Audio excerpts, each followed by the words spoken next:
Je m'appelle Émilie et je n'oublierai jamais le jour où ma famille a tenté de m'effacer, moi et mon grand-père, devant des centaines d'invités. Mon grand-père Guillaume, le milliardaire, avait traversé la France entière, un vol de plusieurs heures, juste pour assister au mariage de mon frère Antoine.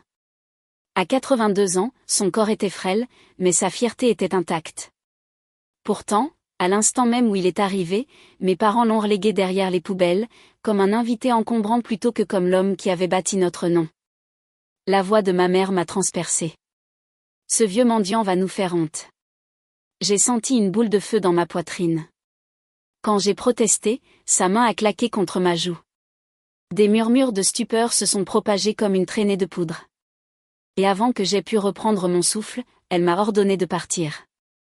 J'ai titubé vers le portail, humilié, les larmes me brûlant les yeux. 20 minutes plus tard, j'ai entendu le vrombissement de moteurs puissants. Et quand son jet privé a atterri, tout a changé. Le soleil printanier sur les vignobles du Bordelais était trop éclatant, presque moqueur, alors que je marchais vers les grilles du domaine. Mes talons claquaient sur les pavés, un écho plus fort que je ne l'aurais voulu, chaque pas me rappelant que je n'étais pas à ma place. Des rangées d'oliviers bordaient l'allée. Des rosiers s'enroulaient autour de l'arche et des serveurs glissaient, portant des plateaux de champagne. On ne m'a pas offert une seule coupe. J'ai aperçu mon reflet dans l'une des portes vitrées impeccables. Ma robe vert forêt, achetée d'occasion dans une friperie de Lille, tombait maladroitement sur moi. Mes cheveux étaient lâchés, un peu décoiffés par le vent, et des taches de rousseur perçaient à travers le maquillage que je n'avais pas pris la peine de retoucher. Dans un océan de robes de créateurs et de smoking, j'avais l'air d'une intruse. Émilie. Cette voix me glaça sur place. Ma mère, Hélène, s'approchait avec ce sourire mesuré et prédateur qu'elle arborait lors des événements mondains. Son regard me balaya des pieds à la tête, chaussures, ourlets, décolleté, comme si elle évaluait les dégâts. Convenable, dit-elle finalement, les lèvres pincées comme si le mot était une insulte. C'est tout ce que tu vas me dire, demandai-je doucement, la gorge serrée. Elle se pencha, son parfum si fort qu'il en était piquant. Tu es arrivé seule. Ne me fais pas regretter de t'avoir laissé entrer. Puis elle s'éloigna, riant un peu trop fort avec une invitée en robe à paillettes. Je restai figée, mes mains crispées sur ma pochette. Je ne m'attendais pas à une étreinte, mais même pas un signe de tête, même pas un simple « je suis contente que tu sois venu ». Puis je l'ai vu, mon frère, Antoine, l'enfant prodige.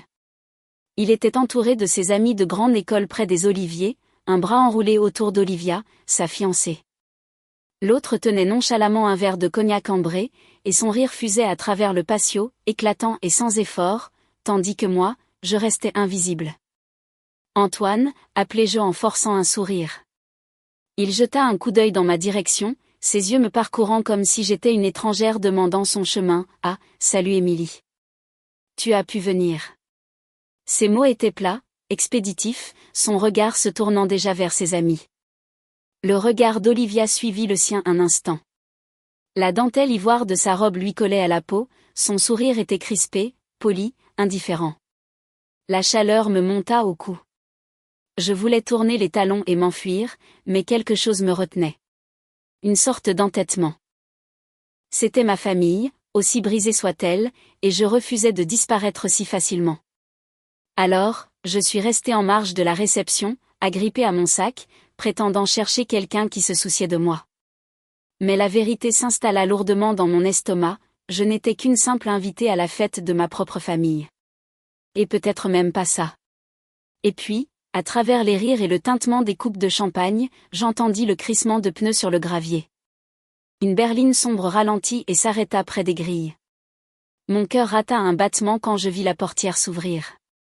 Grand-père Guillaume était arrivé. La portière de la voiture s'ouvrit lentement.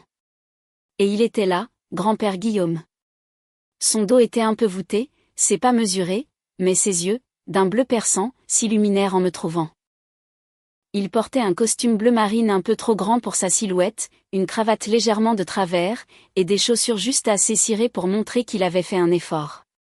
À 82 ans, il n'aurait pas dû voyager si loin, mais il l'avait fait pour Antoine. « Émilie, dit-il d'une voix rauque mais assurée. Tu es la seule pour qui le voyage en valait la peine. Ma gorge se noua. Je me précipitai vers lui, l'enlaçant. La légère odeur de menthe poivrée et d'après-rasage s'accrochait à sa veste. Un instant, le bruit du mariage s'estompa, et il n'y avait plus que nous, moi et la seule personne dans cette famille qui me voyait encore. Mais quand je regardais autour de moi, personne d'autre ne bougeait. Ni mon père, Philippe, qui feignait d'être fasciné par la carte des vins. Ni ma mère, qui lustrait son bracelet au soleil. Pas même Antoine, qui ne fit pas le moindre signe de la main. Un membre du personnel apparut soudainement, un porte-bloc à la main. « Par ici, monsieur », dit-il vivement, en désignant l'autre côté du patio. Je commençai à le suivre, puis je me figeai. Le chemin contournait l'arche fleurie, passait devant la fontaine, la cuisine extérieure, et se terminait devant 2 chaises en plastique branlantes, coincées entre des poubelles débordantes. Le bourdonnement des ventilateurs de la cuisine traiteur couvrait la musique du quatuor à cordes. Ma poitrine se serra. « Excusez-moi », lançai-je à l'employé. « Il doit y avoir une erreur. » Il vérifia sa liste, haussa les épaules et s'éloigna. Je me tournai vers ma mère, qui se tenait à moins de 6 mètres, sirotant son champagne comme si c'était de l'oxygène. « Pourquoi grand-père est-il assis là ?» demandai-je. Elle ne s'y a même pas. Son regard glissa sur moi comme si je ne valais pas son temps. Finalement, elle marmonna, « Il a insisté pour venir. » Je lui avais dit qu'il ne s'amuserait pas. Les mendiants ne peuvent pas se permettre d'être exigeants. Mes poings se serrèrent. Ce n'est pas un mendiant. Ses lèvres se resserrèrent. Elle s'approcha, son murmure aussi tranchant que du verre. Ce vieil homme va nous faire honte. Sa façon de parler, sa façon de manger, son odeur. Je ne le laisserai pas gâcher la journée d'Antoine. Je la dévisageai, cherchant la moindre fissure d'humanité, mais n'en trouvai aucune. Son visage était tendu, ses yeux froids. Elle ne faisait même plus semblant. Je jetai un coup d'œil à grand-père. Il était assis tranquillement sur sa chaise en plastique, les épaules affaissées, feignant de ne pas remarquer les ordures ni les regards dédaigneux des inconnus. Ses mains reposaient sur sa canne, les jointures pâles. C'était comme un coup de poing à l'estomac. Mon grand-père, l'homme qui avait bâti tout ce que cette famille possédait, jeté comme un déchet au mariage de son propre petit-fils. Et je sus alors que le silence n'était plus une option. Je sentais mon pouls battre à mes tempes tandis que les serveurs commençaient à guider les invités vers leur table. Les verres en cristal s'entrechoquaient. Les rires flottaient à travers le vignoble. Et pourtant, tout ce que je voyais, c'était mon grand-père de 82 ans, assis à côté des poubelles comme un détail sans importance. Mes mains tremblaient, mais je me levai. Je n'allais pas laisser passer ça. Je tapotai ma fourchette contre un verre, le tintement délicat fendant le brouhaha. Les conversations s'éteignirent. Des dizaines de visages se tournèrent vers moi. « Excusez-moi », dis-je, ma voix tremblante au début. Je pris une profonde inspiration, redressai les épaules. « J'ai juste une question. » Je regardai directement mes parents, ma voix plus forte maintenant. Pourquoi mon grand-père est-il assis près des poubelles alors que des étrangers sont à la table familiale? Des murmures d'étonnement parcoururent la foule. Quelques invités échangèrent des regards nerveux. D'autres se penchèrent, curieux. Puis, des talons claquant comme des coups de feu. Ma mère fonça sur moi, les yeux flamboyants. « Espèce d'ingrate !» siffla-t-elle. Avant que je puisse réagir, sa main frappa ma joue avec un bruit sec. Le son résonna à travers le patio comme un coup de fouet. Ma peau me brûla instantanément, mais c'est l'humiliation qui piquait le plus. Un hoquet collectif parcourut l'assemblée. Quelqu'un laissa tomber une fourchette. Un autre murmura, « Est-ce qu'elle vient de ?» Je reculai en titubant, me tenant le visage. Le monde vacilla une seconde, mais je refusai de pleurer. Pas ici. Pas devant eux. Tu n'as rien à faire ici, cracha ma mère, la voix venimeuse. Tu n'as jamais eu ta place. Sors d'ici avant de nous couvrir de honte encore plus. Elle claqua des doigts en direction d'un membre du personnel. Raccompagnez-la à la sortie. J'avalai ma salive, forçant mon menton à se relever, même si ma vision se brouillait. Tout ce que j'ai fait, c'est demander du respect pour lui, murmurai-je en désignant grand-père Guillaume. Mais personne ne bougea pour me défendre. Mon père détourna le regard, soudain fasciné par ses boutons de manchette. Antoine se dandina, mal à l'aise, mais ne dit rien. Olivia se pencha vers lui, chuchotant, son expression indéchiffrable. L'employé hésita, ses yeux allant de moi à ma mère. Le regard de ma mère se durcit. Finalement, il s'avança. « C'est bon », dis-je rapidement, la voix ferme malgré la douleur dans ma gorge. « Je peux trouver la sortie toute seule. » Je me retournai, mes talons s'enfonçant dans le gravier, ma jupe traînant sur les pierres poussiéreuses. La foule s'écarta en silence, sans perdre river sur moi. La honte m'enveloppa comme une seconde peau. Derrière moi, la voix de ma mère résonna, froide et claire, ingrate, tout comme son grand-père. Je ne me retournai pas. Je ne pouvais pas. Mais alors que j'atteignais le bord du patio, je sentis un mouvement. Grand-père Guillaume s'était levé de sa chaise. Lentement, péniblement, il se dirigea vers moi. Il pressa quelque chose dans ma paume. Un mouchoir de soie verte, effiloché sur les bords, brodé de la lettre E. Je refermai mes doigts dessus. Mes joues brûlaient encore de la gifle. Mais son geste était comme une promesse. Et pour la première fois de la journée, je n'étais pas entièrement seule. J'étais assise sur un muret de pierre au bord du vignoble, serrant le mouchoir de grand-père dans mon poing si fort que la broderie s'enfonçait dans ma peau. La brûlure de la gifle de ma mère pulsait encore sur ma joue. Mais le pire, c'était le silence. Des centaines d'yeux me regardant m'éloigner comme si j'étais la disgrâce incarnée. La musique et les rires me parvenaient faiblement du patio. J'aurais presque pu me convaincre que j'avais tout imaginé, jusqu'à ce que le son m'atteigne. Un grondement sourd, constant, plus lourd que n'importe quel moteur de voiture que j'avais jamais entendu. D'abord, j'ai cru que c'était le tonnerre qui roulait sur la vallée. Mais ensuite, le sol sous mes talons trembla. J'ai plissé les yeux vers la route de gravier qui serpentait derrière le vignoble, me protégeant du soleil. C'est là que je l'ai vue. Une Rolls-Royce noire et élancée apparut, sa peinture captant la lumière dorée de la fin d'après-midi. Deux SUV noirs suivaient de près, leurs moteurs vrombissant en parfaite synchronisation. Les voitures ralentirent, se déplaçant comme une procession, délibérée et puissante. Je me figeai. L'atmosphère changea. Même les oiseaux semblaient s'être tus. La Rolls-Royce s'arrêta à quelques mètres de moi. Un chauffeur en uniforme en sortit avec une urgence discrète, se hâtant vers la portière arrière. Il l'ouvrit et grand-père en sortit. Pas l'homme frêle et voûté qui était sorti péniblement d'une berline une heure plus tôt. Non, celui-ci était Guillaume de Bellegarde, le fondateur milliardaire du domaine de Bellegarde, l'homme dont le nom était murmuré dans les ventes aux enchères de vin et les conseils d'administration de l'industrie.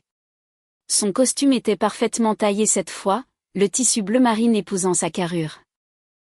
Ses chaussures brillaient comme des miroirs. Des lunettes de soleil cachaient ses yeux, mais le port de ses épaules était sans équivoque, droit, confiant, inflexible. Deux hommes en costume sombre l'encadraient, leurs mouvements vifs, scrutant les environs avec des yeux experts. Des gardes du corps. Ma bouche s'entr'ouvrit. « Grand-père », murmurai-je, à peine capable de respirer.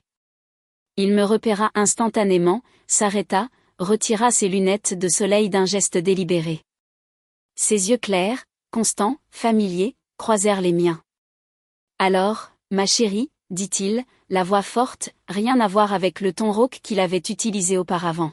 « Prête à secouer un peu les choses ? » Je me levai lentement, serrant plus fort le mouchoir, mon cœur battant la chamade contre mes côtes. « Quoi ?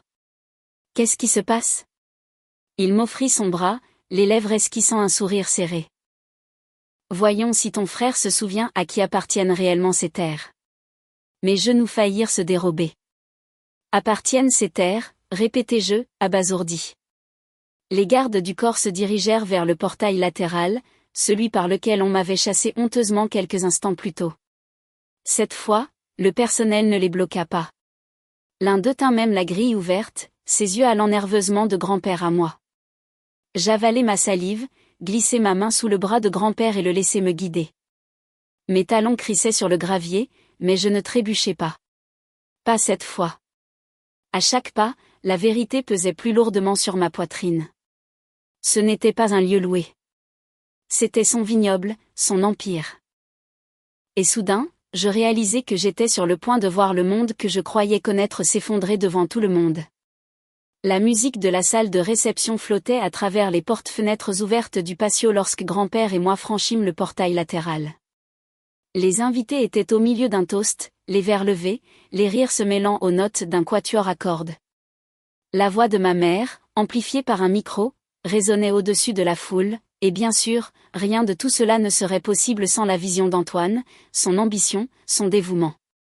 Ses mots se brisèrent comme du verre sous ses pieds quand elle vit qui franchissait le portail. Grand-père n'hésita pas. Sa canne tapait contre le sol en pierre à un rythme sec alors qu'il traversait le patio, les deux gardes du corps l'encadrant comme des ombres. Les conversations moururent en pleine phrase. Les coupes de champagne restèrent suspendues dans les airs, oubliées. La mâchoire de mon père se décrocha. Antoine baissa son verre, le visage blême.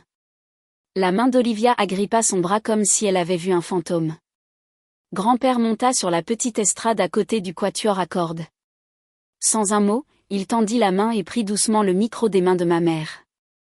Elle ne résista pas. Elle le fixa simplement, les yeux écarquillés, comme si on lui avait volé son souffle. Grand-père se tourna vers la foule, sa voix calme mais lourde d'autorité. Je n'allais rien dire, commença-t-il. Après tout, c'est un mariage, un jour de joie, un jour d'amour. Mais parfois, le silence est confondu avec la faiblesse. Et je pense qu'il est temps que les gens sachent la vérité. Un murmure parcourut les invités. Mon père s'agita, tirant sur son col. Antoine fixait ses chaussures. Les yeux de grand-père balayèrent la salle. J'ai bâti ce vignoble de mes propres mains. Je l'ai nommé en l'honneur de ma défunte épouse, Carmen. Je l'ai donné à cette famille, en espérant qu'on en prendrait soin. Mais quand je suis arrivé aujourd'hui, personne ne m'a accueilli. Personne ne m'a demandé où je devais m'asseoir. Au lieu de cela, on m'a placé à côté des poubelles, car c'était le message, que j'étais jetable. Un hoquet de surprise s'éleva du fond de la salle. Quelqu'un murmura, « Oh mon Dieu !» Le regard de grand-père se fit glacial, délibéré, en direction de mes parents. Et j'ai reçu le message 5 sur 5. Ma mère retrouva enfin sa voix. « Guillaume, s'il te plaît, tu fais une scène. Ne gâche pas la journée d'Antoine. » La canne de grand-père claqua contre l'estrade, la faisant taire. Le bruit sec résonna sous la verrière comme un coup de tonnerre. La gâcher? Non. Ce qui gâche une journée, c'est la cruauté déguisée en fierté. Ce qui détruit une famille, c'est l'avidité cachée derrière des flûtes de champagne. Vous pensez que c'est moi qui suis embarrassant? Sa voix s'éleva, ferme et impérieuse. Non, la source d'embarras, c'est vous. Il marqua une pause, puis se tourna vers moi. Ses yeux s'adoucirent, et ses mots sortirent lentement, délibérément. J'ai bâti cet empire pour elle, dit-il en me désignant du doigt. Pas pour vous. L'air fut aspiré de la pièce. Des fourchettes heurtèrent des assiettes alors que des mains tremblaient. Les parents d'Olivia échangèrent des regards stupéfaits. Toutes les têtes se tournèrent vers moi, là où je me tenais près de l'arche, à moitié cachée dans l'ombre. Elle. La voix d'Antoine craqua, mince de stupéfaction. Tu ne peux pas être sérieux. Oh, je suis très sérieux, dit grand-père, son ton d'acier. Elle a été la seule à me rendre visite quand j'étais malade. La seule à se soucier de moi pendant que le reste d'entre vous. Son regard balaya mes parents, puis Antoine, point étiez trop occupé à polir votre réputation. Elle est restée avec moi pendant les longues nuits. Le visage de ma mère se tordit, rouge de rage. Mensonge. Elle n'est rien d'autre que. Elle est tout ce que vous n'êtes pas, la coupa grand-père, la voix tonitruante. La foule était devenue silencieuse, mais ce n'était pas un silence poli. C'était un silence vif, haletant, lourd. Je sentis des dizaines d'yeux sur moi, mais cette fois, je ne me recroquevillai pas. Mes joues brûlaient encore de la gifle, mais la honte avait disparu. À sa place, il y avait quelque chose de plus fort, ancré par le mouchoir de soie verte toujours serré dans ma paume. Grand-père leva le micro plus haut, ses prochains mots fendant la pièce comme une lame. Vous vouliez m'enterrer derrière les poubelles. Au lieu de cela, vous vous êtes enterré vous-même. Parce que la vérité ne pourrit pas dans l'obscurité. Elle attend. Et maintenant, elle est là. Pendant un instant, personne ne bougea. L'air à l'intérieur de cette salle de réception vitrée s'épaissit. Chaque invité était figé entre l'incrédulité et l'effroi. Puis grand-père plongea la main dans la poche de son blazer et en sortit une épaisse enveloppe couleur crème, scellée et notariée. Il la brandit bien haut. Ceci, dit-il d'une voix ferme, est le testament, le vrai testament, signé, daté, et contresigné bien avant que quiconque parmi vous n'essaie de le falsifier. Des murmures d'étonnement parcoururent la foule.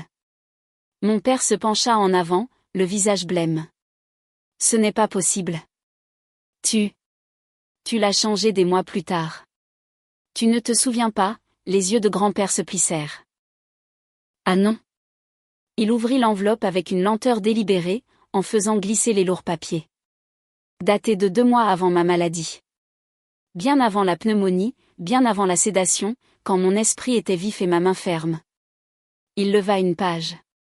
Même de là où j'étais, je reconnus la signature audacieuse et ample, la sienne, inimitable. Vous avez dit au notaire que j'étais inapte, dit grand-père, sa voix claquant comme un fouet. Vous avez falsifié un affidavit médical pendant que j'étais sur un lit d'hôpital, vous faisant confiance. Sa canne frappa l'estrade. Vous avez volé. Pas à moi. À elle. Des dizaines de paires d'yeux se tournèrent vers moi. Mon souffle se coupa.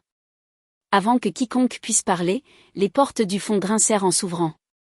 Une silhouette en sweat à capuche gris entra. Mon pouce accéléra. C'était Mathieu, un ancien maître de chais qui avait disparu après qu'Antoine eut restructuré le personnel. Il s'avança, sortant quelque chose de sa poche. Une clé USB brilla sous la lumière. Je pense que vous voudrez voir ça, dit-il, la voix assurait bien que ses mains tremblent. Grand-père hocha la tête et l'un de ses gardes du corps s'exécuta rapidement, branchant la clé sur le projecteur de la réception. L'écran vacilla, puis s'anima. L'image était granuleuse mais claire. La salle de fermentation, horodatée après minuit. Antoine s'y glissait, jetant un coup d'œil par-dessus son épaule. Dans sa main, un bidon.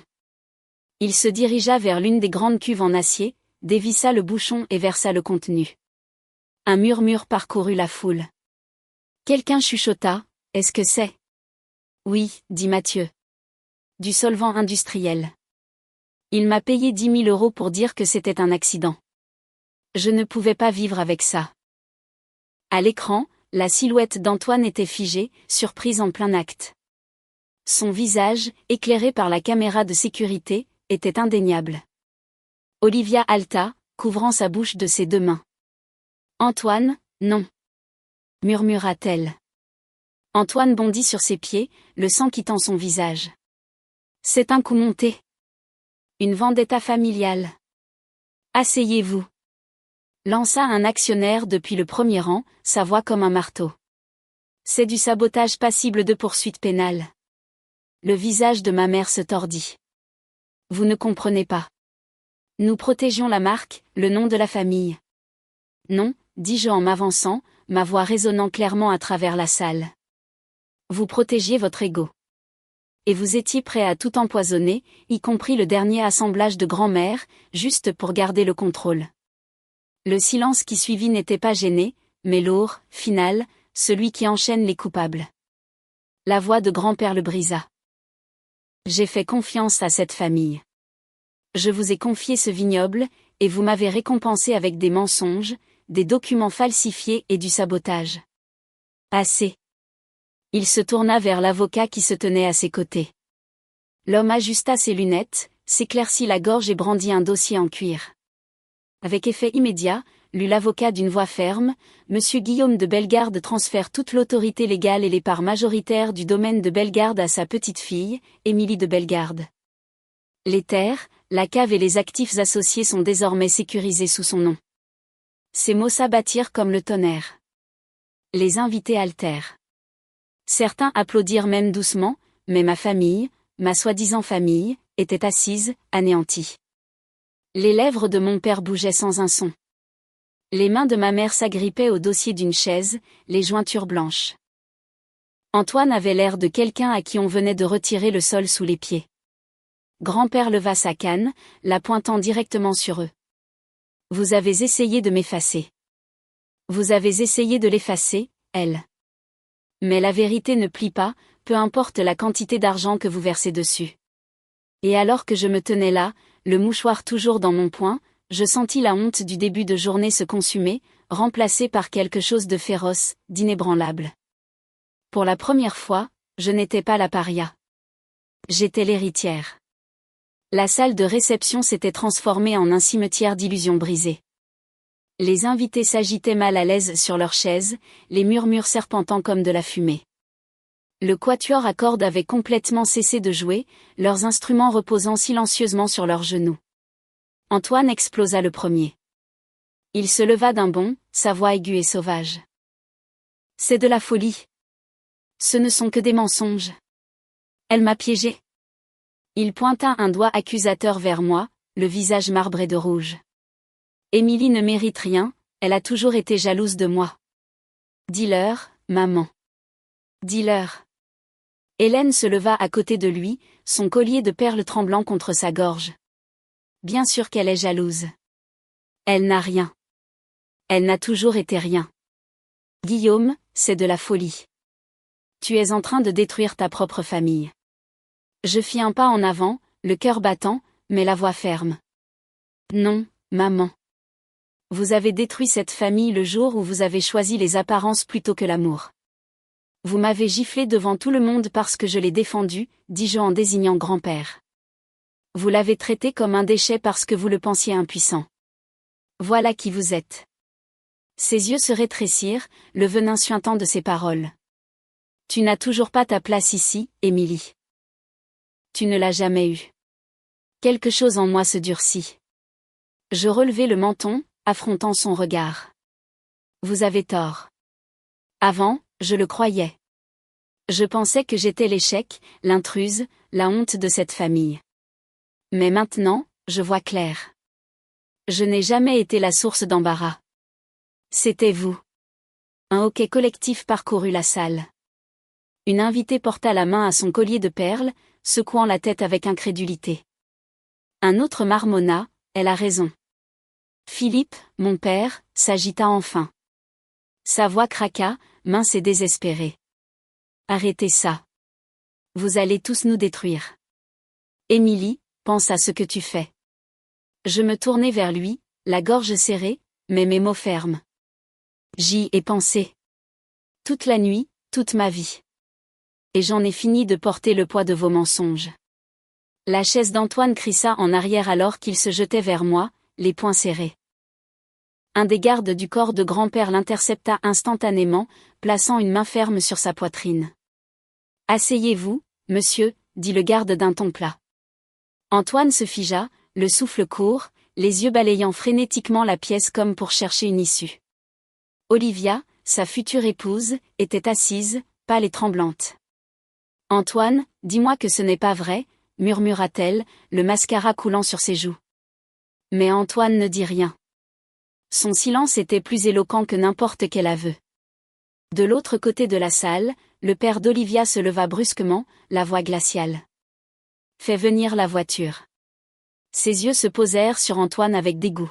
« Nous en avons fini ici. » Le mariage tout entier vacillait au bord de l'effondrement. Les robes froufroutèrent alors que les invités s'agitaient nerveusement. Quelqu'un murmura, « Je n'ai pas signé pour ce cirque. » Grand-père frappa une nouvelle fois sa canne, le son claquant à travers la tension. « Assez. » Sa voix tonna avec finalité. « Ce mariage est terminé. Aucun vœu ne sera prononcé tant que cette famille reposera sur un sol empoisonné. » Le visage de l'officiant blêmit. Lentement, il referma le livre relié de cuir devant lui. Le silence qui suivit fut suffocant. Et d'un coup, la journée parfaite d'Antoine vola en éclats. Quand l'officiant referma son livre, ce fut comme si l'air lui-même avait changé. Les invités commencèrent à se disperser, murmurant, secouant la tête, certains sortant en trombe, d'autres restant dans un silence stupéfait. Le mariage s'était effondré comme un château de cartes, et pour une fois, ce n'était pas moi qui étais laissé dans les décombres. Grand-père posa une main sur mon épaule, un geste ferme, rassurant. Il est temps de laisser cette pourriture derrière nous, Émilie, dit-il doucement. Ces mots n'étaient pas colériques. Ils étaient résolus. Plus tard ce soir-là, loin du chaos, je me retrouvais dans le jardin inférieur, le sanctuaire de grand-mère Carmen. Les rosiers qu'elle avait plantés fleurissaient encore le long de la clôture, parfumés même dans le crépuscule rafraîchissant. Je m'assis sur le banc de bois usé où elle fredonnait en taillant les vignes, serrant le mouchoir vert que grand-père m'avait donné. La terre à mes pieds était sèche, craquelée. Je passais mes mains dedans quand même, juste pour me sentir plus proche d'elle. C'est là que je remarquai quelque chose d'enterré, une petite boîte en fer blanc rouillé. Je l'ouvris, le cœur battant, et à l'intérieur se trouvait une lettre enveloppée de lin, écrite de la cursive familière de ma grand-mère. Si tu lis ceci, Émilie, c'est que tu connais déjà la vérité.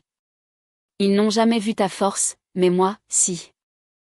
Cette terre appartient à celui ou celle qui sait l'aimer en retour. Les larmes brouillèrent les mots, mais je ne pleurais pas de douleur. Je pleurais de reconnaissance. Pour la première fois, je sentais sa voix à côté de moi, sa main guidant la mienne. Des semaines plus tard, le vignoble reprit vie. Pas avec des robes de créateurs et des toasts au champagne, mais avec des voisins, des ouvriers et des amis qui se souvenaient de ce que signifiait appartenir à un lieu. Nous avons dressé des tables sous des lampions en papier tendu entre les oliviers. Du pain frais et du romarin reposaient dans des paniers rustiques. Les rires fusaient, spontanés, authentiques. Je portais une simple robe bleu marine, rien de glamour, mais épinglée sur ma poitrine se trouvait la vieille broche en forme de CEP de vigne de ma grand-mère. En versant du vin dans les verres de personnes qui avaient travaillé ici pendant des décennies, j'ai enfin ressenti ce que devrait être une famille. Grand-père tapa sa canne contre l'estrade que nous avions construite près de la pergola. Il leva son verre, sa voix résonnant clairement. À Émilie, déclara-t-il, celle qui s'est souvenue de ce que la famille est censée signifier. Ce vignoble ne m'appartient plus. Il lui appartient, parce qu'elle a choisi l'amour plutôt que l'orgueil. La foule éclata en applaudissements, les verres s'entrechoquant en signe de solidarité. Je levai le mien aussi, mais ma gorge était trop nouée pour parler. Plus tard, lorsque le jardin se vida et que seule la lumière des lampions subsista, je marchais seul entre les vignes. La terre crissait sous mes chaussures, et l'air de la nuit sentait la terre et le possible. Au pied du CEP principal se trouvait une plaque que nous avions installée ce matin-là. Pour Carmen. Pour celles qui fleurissent après avoir été enterrées. Je touchai le laiton, puis la terre en dessous, murmurant doucement, « Merci d'avoir attendu ». Pour une fois, je ne me sentais pas comme une visiteuse. Je ne me sentais pas comme une source de honte. Je me sentais chez moi.